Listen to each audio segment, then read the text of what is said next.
pag-asa ay isa sa mga pangunahing aspeto ng isipan at damdamin na gumagabay sa tao sa gitna ng mabibigat na sitwasyon, gaya ng paghihirap ng buhay at kalooban.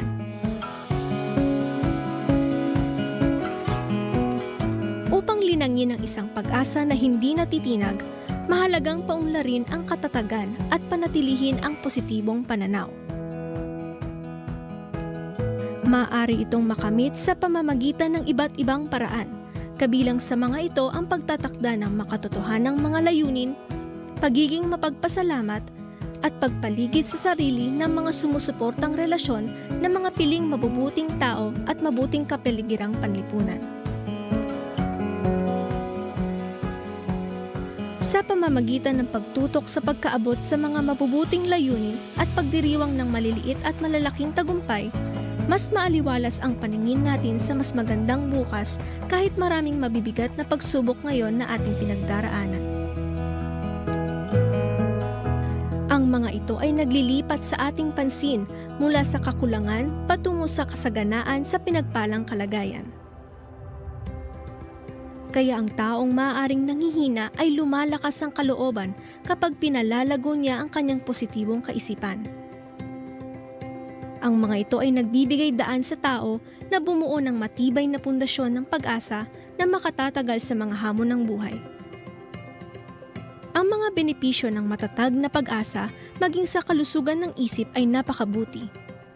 Nagbibigay din ang pagkakaroon ng matibay na pag-asa ng emosyonal na kagalingan at malaking mabuting epekto sa pisikal na kalusugan. Ipinapakita ng pananaliksik na ang mga individual na nagpapanatili ng pag-asa ay may mas mababang antas ng stress at pagkabalisa o wala na ito sa kanya. Higit pa rito, mapabubuti ng pag-asa ang pangkalahatang kalidad ng buhay sa pamamagitan ng pagpapalakas ng malusog na gawi. Ang mga taong may pag-asa ay kadalasang mas aktibo sa pisikal na gawain at mas sumusunod sa mga payong medikal. Mahalaga pong paunlarin ng pag-asa. Nagpapatatag din po ito ng isip, damdamin at ng pisikal na katawan.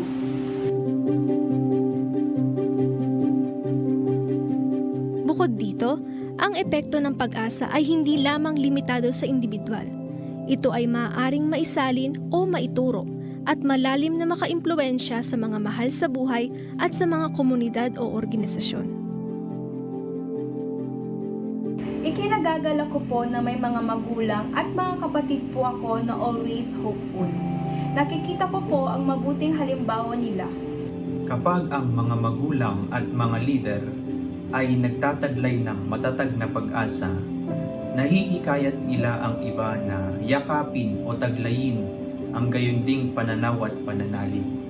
Salamat sa Panginoong Diyos dahil sa iglesia ay ganyan po ang mga lider at ang mga magulang na tunay na lingkod ng Panginoong Diyos.